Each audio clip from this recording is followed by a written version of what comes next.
Diari Halim. Discover your Islam with Halim Quran. Bismillahirrahmanirrahim. Assalamualaikum warahmatullahi wabarakatuh. Sahabat Halim, kembali bertemu di program kesayangan kita, obrolan ringan seputar Islam yang penuh hikmah. Di mana lagi kalau bukan di Diari Halim. Bersama saya Riki Suwardi dan alhamdulillah kali ini sudah hadir juga guru kita Ustaz Chandra Aditya Hafizullah. Ustaz, apa kabar Ustaz? Alhamdulillah. Alhamdulillah. Jadi teman-teman, hari ini kita akan membahas tema seputar Ramadan, teman-teman. Alhamdulillah Ustaz, hari ini kita udah memasuki beberapa hari di bulan Ramadan dan sepertinya masih banyak sahabat-sahabat kita yang punya pertanyaan-pertanyaan seputar Ramadan, Ustaz. Pertanyaan klasik, Ustaz, sebetulnya. Cuman memang setiap tahun seringkali ditanyakan, Ustaz. Berulang. Jadi berulang gitu ya, banyak yang mungkin lupa segala macam, Ustaz ya. Dan saya udah merangkum, Ustaz, beberapa pertanyaan dari sahabat-sahabat kita, followers kita, dan juga mungkin beberapa sahabat kita yang lain gitu ya. Pertanyaan seputar Ramadan, saya langsung tanyakan aja, Ustaz. Ya, boleh. Ini pertanyaan pertama, Ustaz, ada saudara kita nih yang puasanya dari tahun-tahun sebelumnya bolong, Ustaz. Tahun-tahun sebelumnya bolong, nggak sempurna 30 hari gitu ya, nggak sempurna 1 bulan. Dan belum sempat atau mungkin belum tergerak untuk mengqadha puasanya sebelum-sebelumnya. Dan baru tergerak sekarang dan merasa, saya belum mengqadha puasa saya. Tapi puasanya istilahnya udah bolong, terakumulasi bertahun-tahun gitu ya, setiap tahun nggak kebayar sampai lupa jumlahnya berapa. Ini apakah puasa tersebut yang sebelum-sebelumnya masih harus diqadha, dan karena kita lupa juga jumlahnya, gimana cara qadhanya gitu ya? Memang secara asal orang yang tidak berpuasa, apakah karena ada rukhsah atau karena kesengajaan gitu ya, dia harus mengqadha puasa tersebut gitu. Walaupun ada sebagian ulama yang mengatakan bahwa kalau sengaja dia tidak puasa, katanya tidak ada qadha gitu. Tinggal bertobat saja, karena walaupun dia puasa setahun penuh tidak akan terbayar.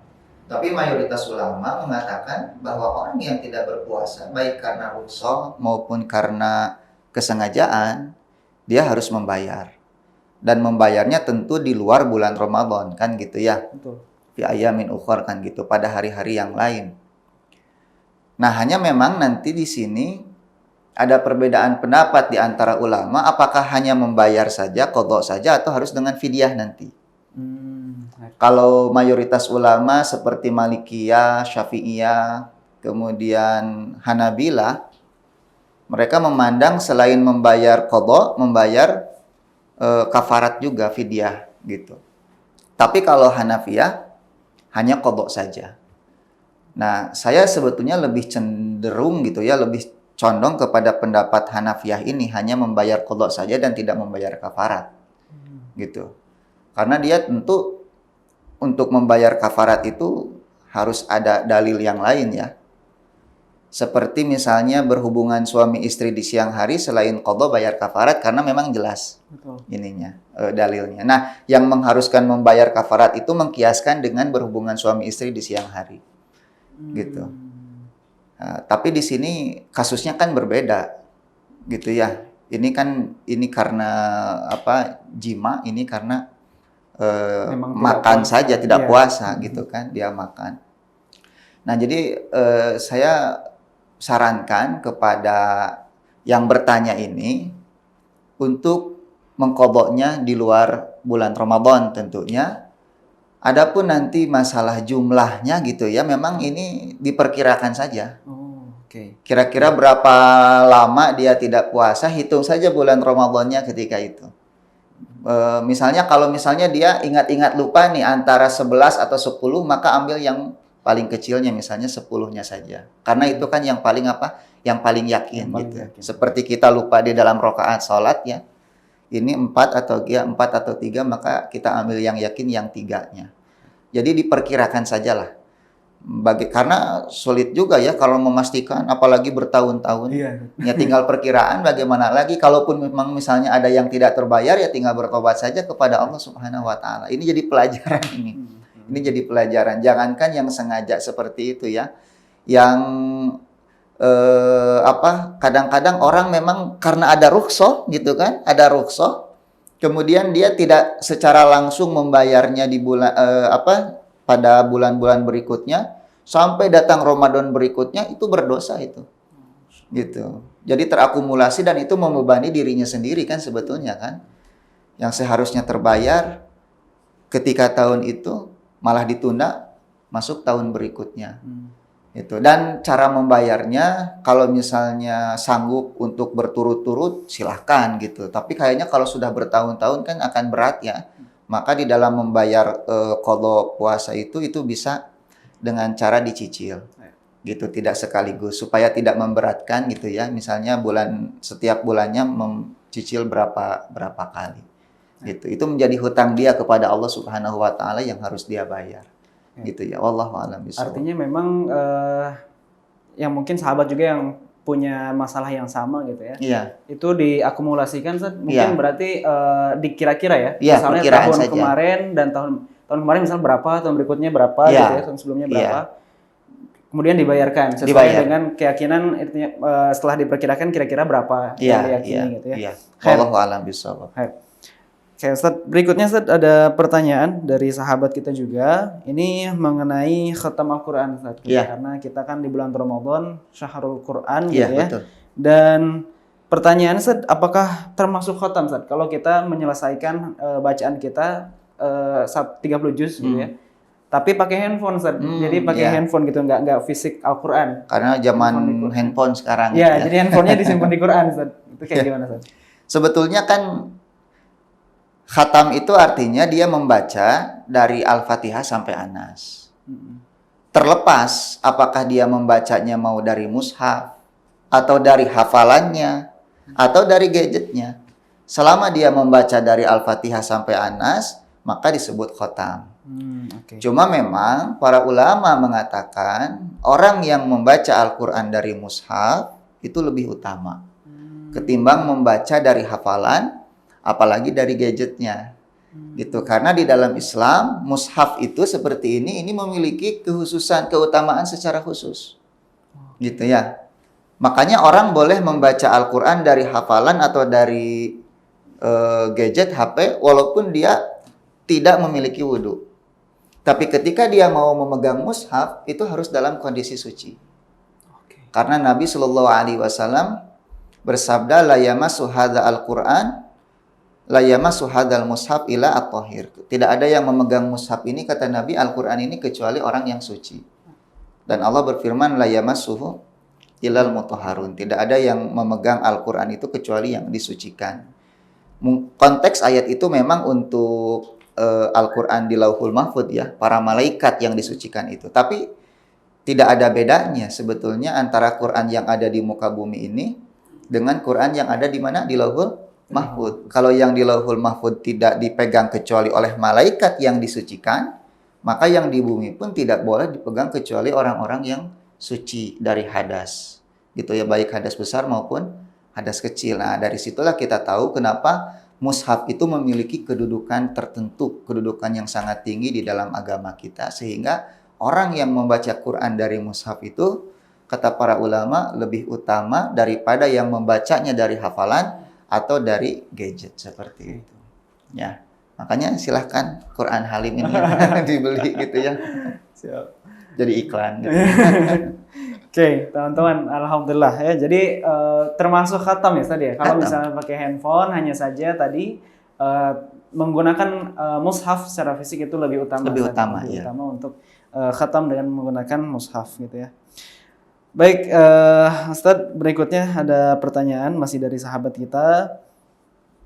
Bagaimana hukumnya Ustadz, orang yang berpuasa namun tidak melaksanakan sholat Ustadz? Apakah puasanya diterima Ustadz?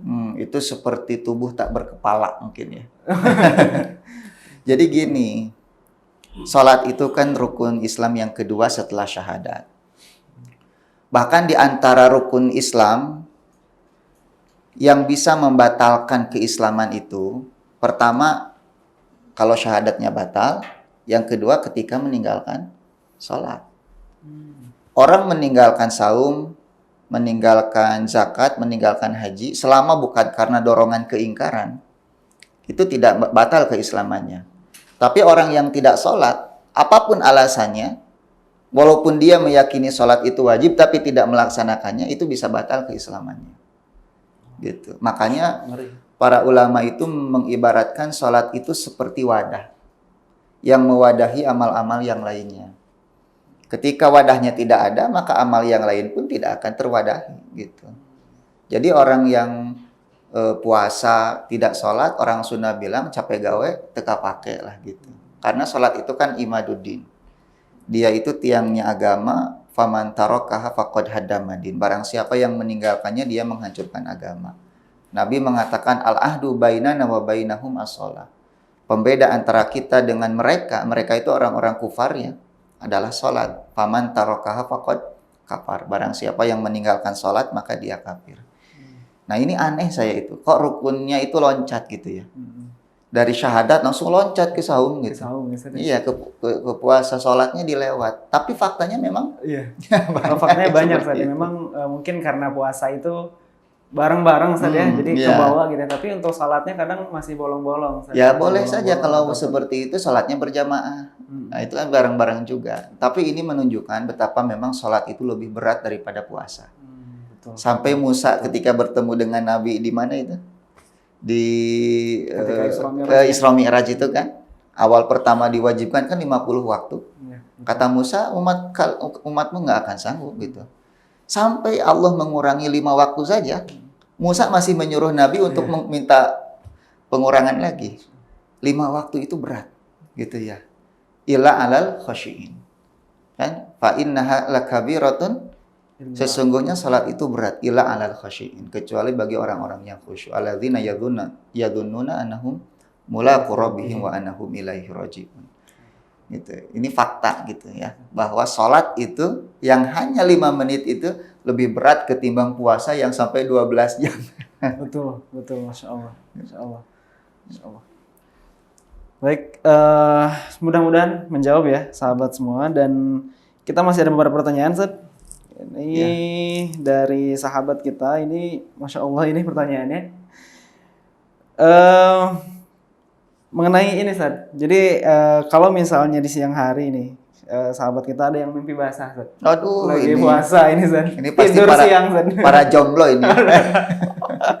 Belum disalurkan, Ustaz. Jadi disalurkan lewat ini jomblo bukan, Kang? Saya mah udah nikah. Oh, kirain jomblo. Ada yang jomblo di sini. Jadi ini titipan dari orang, Ustaz. Insyaallah bukan dari saya.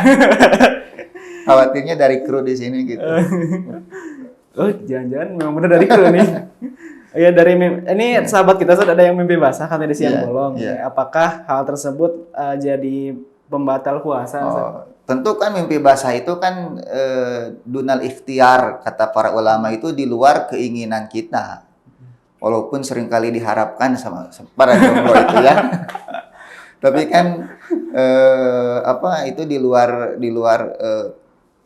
keinginan kita, di mana kita tertidur kemudian ada mimpi itu masuk karena mungkin akumulasi hayalan yang bertumpuk gitu ya di alam bawah sadar gitu. Lama tidak disalurkan juga. Iya, keluarlah di dalam mimpi gitu. Allah, solusi. Ya kemudian dia mimpi basah, ihtilam, ya tentu tidak membatalkan seperti itu. Hanya memang harus tahu bahwa ihtilam itu kata Nabi minasyaiton itu.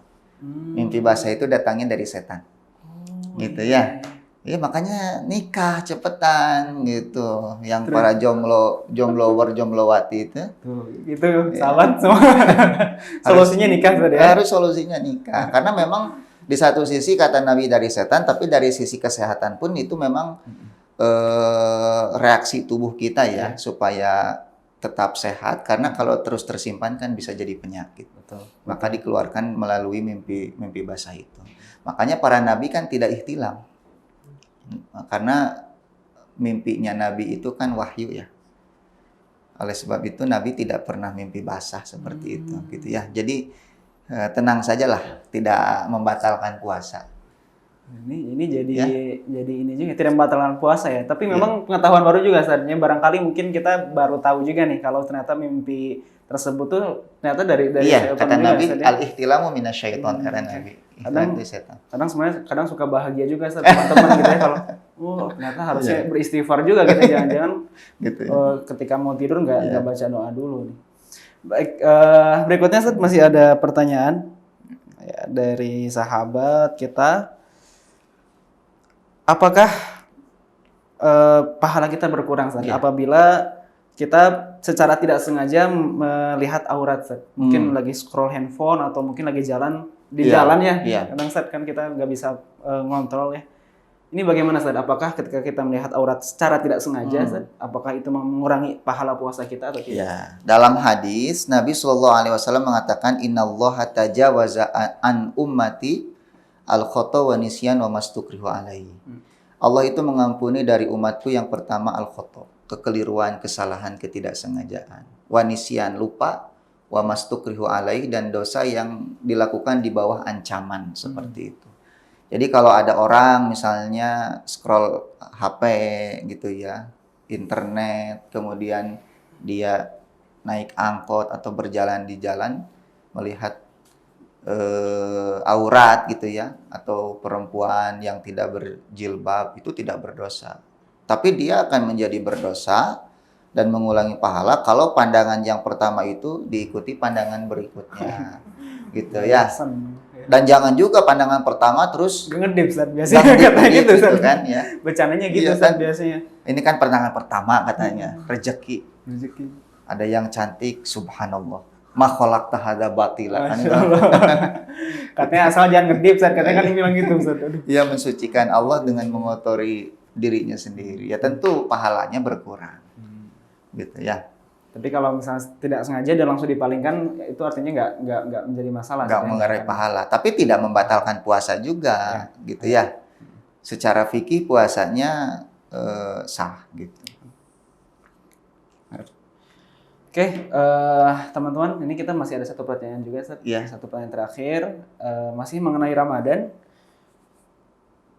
Apakah untuk orang, Ustaz, untuk orang-orang yang bekerjanya di pekerjaan yang berat, Ustaz, misalnya mungkin ada kawan-kawan atau sahabat-sahabat yang bekerja di pertambangan, barangkali di teknis gitu ya, dan juga atau mungkin yang sehari-harinya di kuli bangunan, misalnya, Ustaz. Itu kan pekerjaan yang cukup Berat, ya? secara fisik berat, Iya. Ustaz, ya, secara fisik berat. Nah, apakah itu termasuk, maksudnya pekerjaan-pekerjaan seperti itu, Ustaz, apakah termasuk orang-orang yang mungkin dibolehkan untuk tidak puasa? Ustaz? Banyak sih, bukan hanya itu saja, termasuk orang yang pekerjaannya itu membawa truk-truk besar itu ya, yang setiap hari harus Iya. keluar kota, Di jalan setiap biasanya. bulan di jalan, safar terus kan gitu. Kalau saya melihat sih, memandang kalau bisa ya, ada pekerjaan lain gitu ya. Carilah pekerjaan lain yang mendukung dirinya bisa beribadah di bulan Ramadan. Itu pun kalau memungkinkan gitu. Tapi kalau misalnya faktanya tidak sanggup, tidak bisa. Saya pernah membaca sebuah fatwa ya. Atau kalau tidak salah saya membacanya itu dalam kitab Fikih Sunnah Syekh Said Sabiq. Beliau berbicara tentang orang-orang yang pekerjaannya berat seperti ini. Beliau membolehkan untuk berbuka, tidak berpuasa, dan membayar fidyah. Gitu, di bulan-bulan berikutnya. Kalau bulan berikutnya pekerjaannya memang harus terus seperti itu. Seperti supir-supir truk itu kan memang itu hampir setiap hari, bahkan setiap minggu, setiap bulan tidak berhenti gitu. Dia harus keluar kota terus. Nah, orang yang kondisinya seperti itu dia bisa menggantinya dengan fidyah. Tapi kalau misalnya bulan Ramadan dia bekerja keras, tapi setelah Ramadan misalnya ternyata pekerjaannya tidak seberat di bulan Ramadan, dia menggantinya dengan apa? Qadha, seperti itu. Wallahu a'lam bishawab. Oke. Jadi untuk yang pekerjaan berat ada rukhsah ya sebetulnya. Ya. Kalau memang tidak ada jalan lain mungkin saja, Betul, tidak ada pekerjaan betul. lain yang mungkin Betul.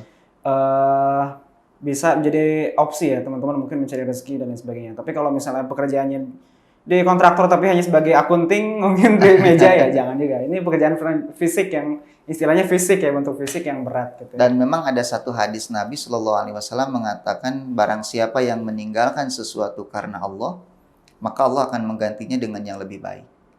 Misalnya dengan pekerjaan itu saya menjadi nggak bisa puasa nih tiap tahun kan gitu. Kemudian dia berusaha karena Allah meninggalkan pekerjaan itu Allah akan ganti dengan yang lebih baik insya Allah. Seperti orang-orang yang sehari-harinya memakan riba misalnya kan, kemudian dia hijrah, itu akan Allah ganti dengan yang lebih baik. Walaupun mungkin secara kuantitas, secara nilai tidak lebih besar ya. Dari pekerjaan riba jadi tukang bala-bala misalnya, tapi jual bala-bala itu lebih baik, lebih berkah gitu ketimbang dia memakan harta yang banyak tapi dari hasil hasil riba seperti itu. Wallahu a'lam. Tapi ini iman sih yang berbicara gitu ya. Kadang-kadang orang kan keimanannya bertingkat-tingkat ya. Betul. Ada yang tingkatnya tinggi, dia langsung amalkan, ada juga yang masih setengah-setengah. Harus dikuatin terus. Dikuatkan ya? dulu seperti itu. Saya ini Zat, masih penasaran yang tadi. Follow up dari pertanyaan sebelumnya Zat. Mungkin untuk yang bekerja keras atau bekerja yang secara fisik berat tadi ya, Yeah. atau mungkin yang di perjalanan ada rukhsah tadi, Yeah. ada rukhsah tadi mungkin untuk meninggal boleh untuk tidak puasa dan menggantinya dengan fidyah atau qadha kalau misalnya nggak apa ya nggak Berat ya. nggak dilanjutin pekerjaannya Yeah. gitu di pekerjaan yang lain gitu. Ini kan ada rukhsah untuk beberapa orang boleh untuk nggak puasa. Nah sebetulnya Zat, untuk rukhsah seperti ini Zat, kan istilahnya Allah tuh udah kasih keringanan gitu ya. Tapi kalau misalnya nggak diambil, itu sebenarnya boleh nggak sih Zat? Sebenarnya misalnya kita di jalan nih safar nih, tapi Iya, tetap pengen puasa gitu. Boleh. Karena Allah berfirman wa antasumu khairul lakum. In kuntum ta'lamun. Kalau kalian puasa maka lebih baik. Tapi kita melihat kondisi kita juga seperti apa. Itu bagi orang yang kondisinya memang sehat. Tapi kalau kondisinya misalnya payah gitu ya, muntah-muntah sampai dia pingsan karena puasa, maka pernah terjadi kondisi seperti ini di zaman Nabi. Ketika Nabi safar, Nabi melihat orang yang sedang dikerumuni, Nabi bertanya, ini kenapa orang ini? Pingsan ya Rasulullah karena puasa. Nabi mengatakan, laisa minal bir as-saum fis safar. Bukan bagian dari kebaikan berpuasa ketika safar bagi orang yang kondisinya seperti itu. Tapi bagi orang yang kondisinya normal-normal saja, dia diberi pilihan. Mau puasa, fa in syi'ta fasum, kata Nabi. Kalau engkau mau puasa, wa in syi'ta fa'aftir. Kalau engkau mau berbuka. Cuma kalau berpuasa, dalam Al-Quran, wa antasumu khairul lakum. Gitu. Oke, jadi kalau misalnya secara fisik atau mungkin kemampuan ya, Iya. bisa berpuasa, itu lebih baik. Lebih baik. Baik. Khair. Oke teman-teman, alhamdulillah kita sudah mendapatkan banyak sekali faidah pada sesi kali ini, pada episode kali ini. Terima kasih Ustaz Sama-sama. atas kehadirannya Mudah-mudahan juga bermanfaat. dan ilmu yang sudah disampaikan. Insya Allah kita akan bertemu lagi di episode Diari Halim di episode-episode berikutnya. Jangan lupa teman-teman juga untuk channel kita di subscribe ya, like, subscribe, dan juga mungkin ada teman-teman yang punya pertanyaan-pertanyaan lain ataupun punya usulan tema kita yang mau kita bahas nih apalagi, silakan teman-teman komen di kolom komentar. Dan juga jangan lupa untuk follow Instagram kita di @halimquran. Teman-teman terima kasih untuk episode kali ini kita cukupkan dulu. Assalamualaikum warahmatullahi wabarakatuh. Waalaikumsalam warahmatullahi wabarakatuh.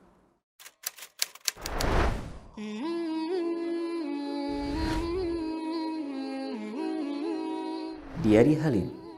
Discover your Islam with Halim Quran.